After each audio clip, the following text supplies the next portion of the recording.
Episode 61. Obat perangsang. Di sebuah restoran VIP yang terletak di hotel bintang berlima, Arka menatap tajam Shirley yang saat ini tengah berusaha merayunya. Selain tubuhnya yang tiba-tiba terasa panas dan hasratnya naik, Arka baru sadar jika dia sedang dibius oleh obat perangsang yang sangat kuat. Apalagi saat ini tiba-tiba Shirley datang dengan memakai pakaian yang sangat minim dan langsung duduk di sampingnya. Leo baru saja Arka suruh pergi saat tiba-tiba Arka merasa seluruh tubuhnya memanas dan hasratnya ingin disalurkan. Dia baru saja melakukan pertemuan secara pribadi dengan salah satu orang penting dari Amerika. Karena orang itu akan pulang jam 11 malam. Akhirnya Arka memutuskan untuk bertemu dengan orang penting itu di sebuah restoran di hotel tempat Tuan Marvel menginap. Arka memang memesan ruangan VIP yang sangat tertutup karena kerjasama yang ingin dia bicarakan memang sangatlah penting. Setelah selama 1 jam lebih mereka berbincang dan mendapatkan kesepakatan jika Arka bisa ke Amerika untuk mengajukan kerjasama di perusahaan Tuan Marvel. Akhirnya pria itu memutuskan untuk kembali itu kamarnya karena dia akan bersiap-siap. Akan tetapi setelah dia meminta dia pulang duluan, tiba-tiba tubuh Arka merasa memanas, kepalanya pusing karena pusat intinya berdenyut nyeri meminta dipuaskan.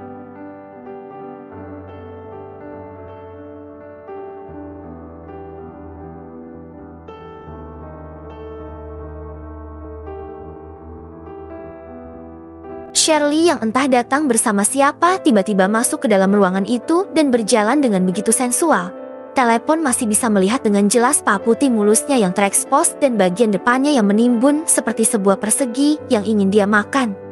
Begitu menggoda dan membuat Arka menelan air liurnya berkali-kali. Tangan Shirley yang mulus dengan jemari lentiknya mengusap paha atas Arka. Pria itu mengerang tertahan karena merasakan gejolak hasrat di dalam tubuhnya. Lepas, Arka berusaha menyingkirkan tangan Shirley dengan cara menepisnya. Dia harus bisa menahan diri agar tidak memakan Shirley saat ini juga. Kenapa? Bukankah Pak Arka ini sedang ingin? Ya, bisik wanita itu sensual. Kali ini Arka hanya bisa mengumpat dalam hati. Dia tahu jika yang membuatnya seperti ini adalah Shirley dan wanita itu benar-benar menjebaknya. Aku nggak akan tinggal diam, ujar Arka menggigit lidahnya untuk mencegah libidonya yang semakin meningkat. Demi mengurangi hasratnya yang benar-benar bergejolak kuat dan membuatnya begitu pusing sampai kepalanya serasa ingin meledak saking sakitnya. Shirley tersenyum. Dia tahu jika obat perangsang sudah bekerja dengan baik pada tubuh pria yang sudah diincarnya sejak dulu itu. Jika mendapatkan Arka dengan cara baik-baik tidak bisa, maka dia bisa membuat Arka jatuh ke dalam perangkapnya seperti ini. Shirley tahu jika Arka masuk ke dalam restoran ini sejak pertama kali, wanita itu membayar seorang pelayan untuk memberikan minuman yang sudah diberi obat oleh Shirley. Pak Arka, selama beberapa minggu ini aku selalu berusaha untuk mendapatkan hatimu. Dari masa sekolah dulu aku sudah menyukaimu dan ingin mendapatkan cintamu. Namun, ternyata kamu ini orangnya sangat sulit untuk ditaklukkan. Bahkan aku susah payah membangun sebuah perusahaan agar bisa bekerja sama dengan perusahaanmu. Aku sudah banyak mengeluarkan biaya dan tenaga, tetapi kamu sama sekali tidak pernah melihatku. Kali ini aku akan membuatmu jatuh ke dalam pelukanku. Shirley bangkit dan mengatakan sebuah kamera di sudut meja. Arka yang melihat hal itu langsung berdiri. Akan tetapi senjatanya yang sudah berdiri kaku malah dipegang oleh Shirley dan tentu saja membuat Arka langsung duduk kembali. Wanita jalang, jangan sentuh aku, seru Arka menggeser tubuhnya. Dia benar-benar berusaha dengan keras untuk tidak menyambut Shirley yang benar-benar terlihat menggoda. Apalagi sekarang di depan mata ada sebuah kamera yang sudah aktif. Arka tahu jika Shirley ternyata wanita yang benar-benar licik. Dia merekam video saat dirinya tengah dalam keadaan pengaruh obat. Shirley pasti menggunakan rekaman itu untuk membuatnya tunduk dengan sebuah ancaman. Arka tidak akan terpengaruh. Dia harus bisa membuat Shirley menghentikan semuanya. Oh, ayolah Arka. Aku sudah siap untuk melayanimu, ujar Shirley lagi-lagi dengan gerakan bibir yang mengundang hasrat. Lidahnya dia julurkan untuk menjilat bibirnya. Arka memejamkan matanya. Setelah menarik napas dalam-dalam, akhirnya dia mengambil gelas dan menghantamkan ke kepalanya. Arka, apa-apaan ini? Kenapa kau lakukan hal itu? Teriak Shirley terkejut. Darah mengalir dari sela-sela rambut Arka. Dia menatap Shirley dengan tatapan tajam dan hal itu membuat Shirley merasa ketakutan. Sungguh dia tidak menyangka jika pertahanan Arka benar-benar kuat. Dia tidak mau menyentuhnya sama sekali. Bahkan dia berani melukai dirinya sendiri agar tidak menerjangnya dan bercinta dengannya. Shirley benar-benar ketakutan ditambah darah yang mengalir membuat wajah tampan Arka semakin terlihat menyeramkan namun memikat. Jangan coba-coba mendekat kalau kamu tidak ingin terkena pecahan kaca ini. Shirley membelalakan matanya ketika Arka menodongkan pecahan gelas yang masih ada di tangannya. Senyum menyeringai Arka terlihat di bibirnya dan hal itu membuat Shirley merasa dia melihat seorang malaikat pencabut nyawa.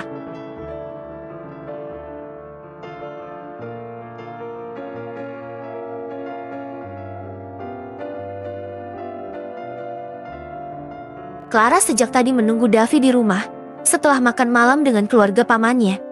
Clara pulang di antara Arsya bersama Naura. Jarak rumahnya dengan rumah paman Yoga memang lumayan jauh.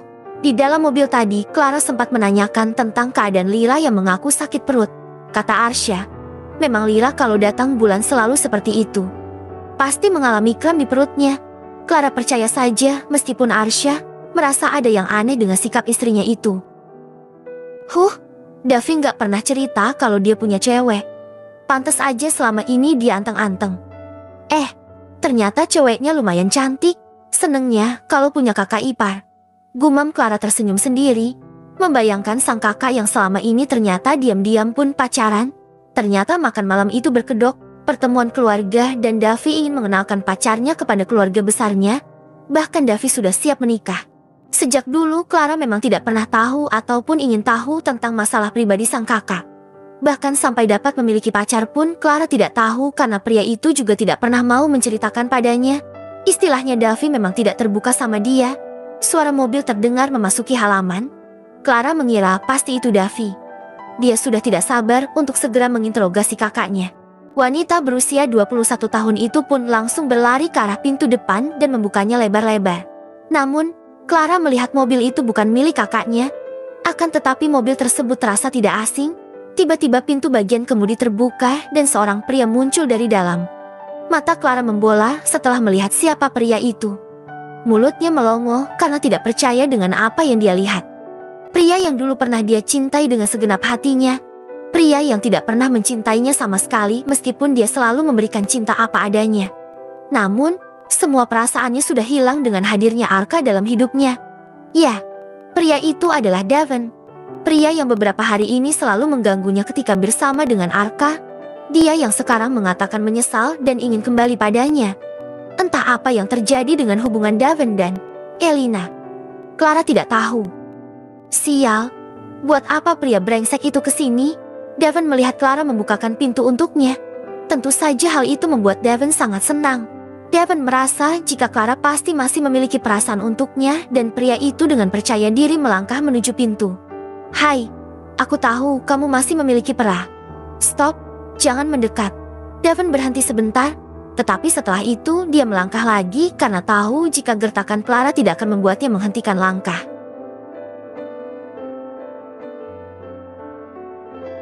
Kalau lu sampai berani menginjakkan kaki di teras ini, gue akan panggil keamanan dan usir lu dengan cara yang memalukan. Bagaimana?